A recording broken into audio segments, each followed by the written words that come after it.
नमस्कार, मैं चंद्रकांत मिश्रा और आप देख रहे हैं टुडे 24.in चाय के साथ बिहार की बात पर एक बार फिर से आपका स्वागत करता हूं। आज हम आप पहुंचे हैं Indian institute of stock market में। Indian institute of stock market में हम आप पहुंचे हैं, जहां हमारे साथ में इस कोचिंग के डायरेक्टर हैं राजीव झा। राजीव सर, आपका स्वागत है। आपका भी सर बहुत बहुत धन्यवाद।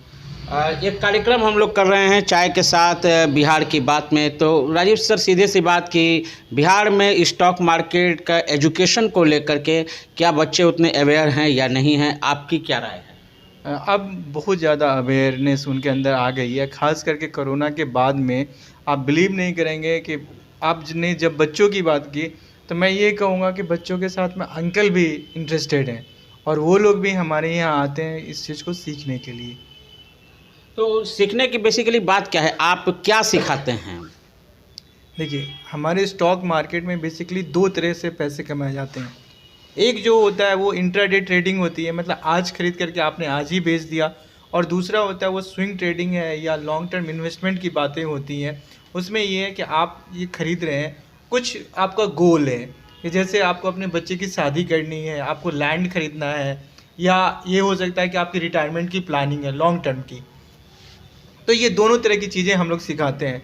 हमारे यहाँ कुछ बच्चे जो आपके लगभग 30 साल के अंदर के जो बच्चे आते हैं, उनका मेन फोकस जो रहता है वो फोकस रहता है अपना कैरियर और एज ए ट्रेडिंग या पार्ट टाइम जो जॉब वो करना चाहते हैं उस चीज़ को लेकर के यहाँ पे आते हैं कि या तो मैं अपना कैरियर में जॉब, इसमें अपॉर्चुनिटी है, या तो मैं तो जॉब पे कर लूँगा, या उनको ये लगता है कि मैं इसमें धीरे धीरे करके अपनी पॉकेट मनी बढ़ाते हुए चाय भी ठंडी हो रही है, इतने पैसे मैं कमा सकूं कि मेरी रोजी रोटी की जो मुझे चिंता है मुझे वो चिंता नहीं करनी पड़े। और दूसरे जो लोग पहले से रोज़गार में हैं या जिनका बिजनेस है, वो लोग इसलिए आते हैं कि उनके साइड इनकम के थ्रू वो पैसा और ज़्यादा से ज़्यादा अर्न करें, और दूसरा उनका इन्वेस्टमेंट का गोल होता है। क्या रीज़न है? साउथ के जो बच्चे होते हैं वो ज़्यादा ही स्टॉक मार्केट को समझते हैं, या दिल्ली की बात करें तो वहाँ के बच्चे जो हैं, मुंबई की बात करें वहाँ के बच्चे कुछ ज़्यादा ही इन चीज़ों को समझते हैं और वो एक उम्र आते आते अपने पॉकेट मनी खुद से जनरेट करने लगते हैं, जबकि यहाँ के बच्चे जो हैं वो बहुत साल तक, 30 साल 35 साल तक वो पढ़ाई करते रह जाते हैं। इसका पीछे में अगर आप जाएंगे तो मुझे लगता है कि हम लोगों के गार्जियन की जो मानसिकता है, वो मानसिकता ये है कि हमारे बच्चे या तो डॉक्टर बने, इंजीनियर बने, या सरकारी नौकरी की तैयारी करें। जो चीज़ धीरे धीरे उनके में आगे की ओर जाता है, जो उनके गार्जियन ने किया वही चीज़ बच्चे यहाँ पे फॉलो करते हैं। बट अगर आप दिल्ली, मुंबई जैसे शहरों की अगर आप बात करेंगे तो वहाँ पे क्या है कि उनका फोकस गवर्नमेंट जॉब नहीं रहता, वो उनका फोकस ये रहता है कि हमें जॉब करना है या मेरा जो भी सोर्स ऑफ इनकम है वो मुझे जनरेट करना है। तो वहाँ पे बच्चे अर्ली स्टेज में ही इस स्टॉक मार्केट में एंट्री कर लेते हैं। यहाँ पे जब बच्चों को ये लगता है कि नहीं मेरे पास में कोई ऑप्शन नहीं है, या तो वो बच्चे आ रहे हैं, या यहाँ पे जो बहुत सारे बच्चे जिनके पास में इंटरनेट से वो अवेयर हैं, जो इंटरनेट की जो दुनिया है वहाँ से उन्हें ये पता चलता है कि ये भी हमारा कैरियर बन सकता है, या यहाँ पे एक सोर्स ऑफ इनकम का एक माध्यम ये बन सकता है। तो वो बच्चे हमारे पास में आते हैं। तो मुझे लगता है कि इसके पीछे में शायद हमारे जो गार्जियन की जो मानसिकता, जो सोच है, वो सबसे ज़्यादा मैटर करता है। मीडियम कितना फैक्टर करता है? इंग्लिश मीडियम, हिंदी मीडियम का जो वर्सेस है खास करके, ये कितना मायने रखता है? इस मार्केट में ये कोई मायने नहीं रखता है, इसलिए क्योंकि हमारे पास में हिंदी मीडियम और इंग्लिश मीडियम दोनों के बच्चे आते हैं। मैं यहाँ पे हिंदी मीडियम में भी पढ़ाता हूँ, इंग्लिश मीडियम में भी पढ़ाता हूँ। और यहाँ पे प्रैक्टिकल हम बात कर रहे हैं सर कि आगे चल के शेयर मार्केट में जब वो इन्वॉल्व होते हैं तो कितना मायने रखता है? ये कोई मायने नहीं रखता। इसलिए मायने नहीं रखता है क्योंकि आप जब यहाँ पे आते हैं स्टॉक मार्केट को सीखने के लिए, तो यहाँ पे एक दूसरा ही लैंग्वेज आप सीखते हैं। उस लैंग्वेज को न हिंदी से मतलब है, न इंग्लिश से मतलब है, उसको मतलब है साइन लैंग्वेज से, या आप ये कह सकते हैं कि चार्ट से मतलब है, या उसके पिक्चर से मतलब पूरा टर्मिनोलॉजी जो है इसका बिल्कुल अलग है। बिल्कुल, मैंने यही चीज़ कहने की कोशिश। जैसे अगर आप चाइनीज़ लैंग्वेज की बात करेंगे तो चाइनीज़ लैंग्वेज आप देखेंगे तो पूरा वो सिंबल पे डिपेंड करता है। तो सेम चीज़ यहाँ पे है, ये पूरे सिंबल पे डिपेंड करता है। तो एक और आपसे प्रश्न जरूर करेंगे कि ये जो शेयर मार्केट है, उस शेयर मार्केट में आपने कहा कि जो अंकल लोग हैं वो भी इंटरेस्टेड हैं कि उनकी ज़्यादा कमाई हो, और जो नए बच्चे हैं वो भी। क्या ऐसी कोई व्यवस्था है जिसके पास कोई मतलब समय देने के लिए नहीं है और वो चाहता है कि हम शेयर मार्केट से उठाएं, तो क्या उनको दलालों के सहारे ही इसमें एंट्री करनी पड़ेगी? नहीं, ऐसा कोई ज़रूरी नहीं है। देखिए, मैं तो कभी नहीं कहूँगा कि आप अपने पैसे को किसी दूसरे के भरोसे छोड़िए। इसलिए क्योंकि मैं पिछले 2007 से इस मार्केट में हूँ और मैंने आज तक किसी को नहीं देखा कि किसी को किसी ब्रोकर ने पैसे कमा करके दिया है।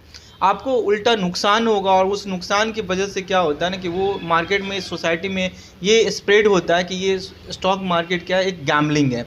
तो मैं आपको सीधा से ये कहूँगा कि आप इसकी प्रॉपर नॉलेज ले लें, इसकी पढ़ाई कर लें, या आपको लगता है तो यहाँ पे बहुत सारे स्टॉक रिसर्चर हैं, आप उनके रिसर्च को आप उनको कॉपी कर सकते हैं, वो आपसे उसके बदला में एक फ़ी लेंगे। पढ़ाई के लिए कितना समय देना पड़ता होगा? आपको यहाँ पे अगर आप 6 महीना 3 महीना अगर आप दिए, 3 से 6 महीना अगर आप टाइम देंगे तो मुझे लगता है कि आप इसका नॉलेज ले सकते हैं और इस नॉलेज को लेकर के आप शॉर्ट टर्म और लॉन्ग टर्म दोनों में आप काम कर सकते हैं और आपको दोनों माध्यम से पैसे अर्न कर सकते हैं। एक मिनिमम अगर हम बात करें, क्योंकि यहाँ पे बिहार है और बिहार में लोग सीधे रिजल्ट पे बात करते हैं, एक मिनिमम क्या बजट है जो 3 महीने 6 महीने का कोर्स कर लें उसके बाद उनसे लिया जा सकता है, वो अर्न कर सकते हैं?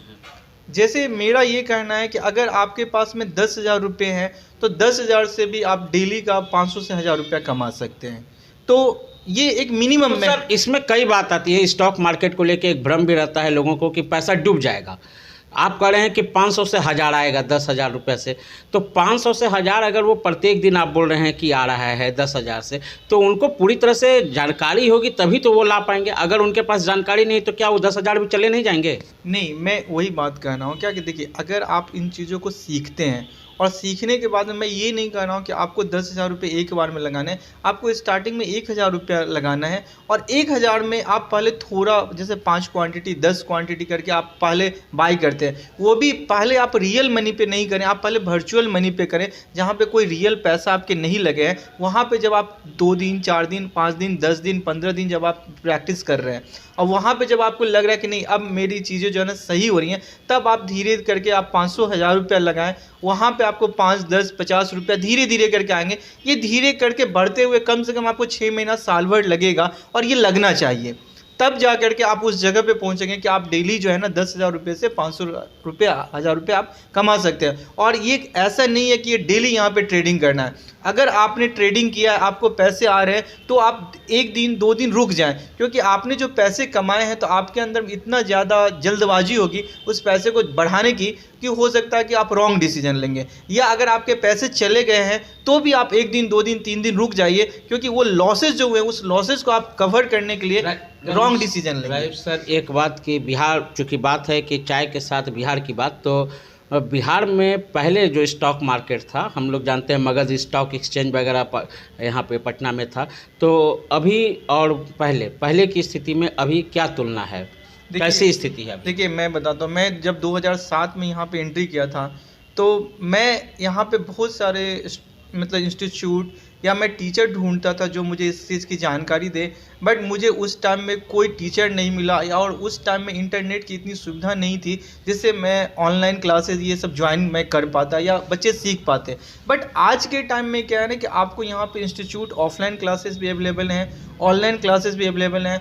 केवल मैं अपनी बात नहीं कर रहा हूँ, मैं पूरे इंडिया की बात कर रहा हूँ कि कोई बच्चा अगर चाहता है कि इन चीज़ों को सीखना तो वो बहुत ही आसानी से सीख सकता है पहले के मुकाबले। और धीरे धीरे लोगों का विश्वास जो है ना वो धीरे धीरे हमारी इकोनॉमी पे बिलीव होते बढ़ती जा रही है, जिसकी वजह से क्या है कि ये स्टॉक मार्केट ग्रो कर रहा है और साथ में जो इसके काम करने वाले हैं उनके अर्निंग में भी ग्रोथ हो रही है। चलिए, आपने इतना समय दिया इसके लिए बहुत बहुत धन्यवाद। निश्चित रूप से बिहार की जो युवा वर्ग के दर्शक हैं या जो रिटायरमेंट के बाद के हैं लोग हैं, अगर उन लोग भी सोच रहे होंगे तो एक बार ज़रूर इस विषय में जानकारी लेंगे कि स्टॉक मार्केट क्या है। आपने समय दिया, धन्यवाद सर। आपका भी सर बहुत बहुत धन्यवाद कि आपने हमें ये मौका दिया सर। तो आपने देखा, ये IISM Indian institute of stock market के डायरेक्टर राजीव कुमार थे, राजीव कुमार झा, जो बता रहे थे कि स्टॉक मार्केट की पढ़ाई करके भी कई युवा वर्ग जो हैं वो अच्छा खासा अर्न कर सकते हैं। किस तरह से करना है, इसके लिए क्या प्रोसेस है, क्या स्टडी मटेरियल है, ये सब जानकारी के लिए एक बार आप उनसे संपर्क करना पड़ेगा कि वहाँ पे क्या जानकारी मिलेगी, कैसे मिलेगी। लेकिन एक बात तो तय है कि बदलते हुए बिहार के परिवेश में स्टॉक मार्केट ने अच्छी दस्तक दी है। मगध स्टॉक एक्सचेंज के बारे में बात करें या उसके बाद वाले समय में, आज ऑनलाइन के बाद इतना आसान हो गया है ये सब कुछ करना कि बहुत आसानी से लोग चाहें तो अपने आप को एक स्टेबिलिटी प्रदान कर सकते हैं। तो अब रोना छोड़ देना होगा कि हमारा कुछ नहीं होगा। कुछ करने की चाहत हो तो एक बार लगना होगा। इसी तरह की तमाम खबरों से जुड़े रहने के लिए आप हमारे चैनल को लाइक करें, शेयर करें और सब्सक्राइब करें। आपके तमाम सवालों के जवाब की जीत के साथ मैं Chandrakant Mishra, today24.in। Thank you. Video को लाइक करें, शेयर करें, सब्सक्राइब करें और तमाम तरह की खबरों से जुड़ने के लिए बेल आइकन को ज़रूर दबाएं। धन्यवाद।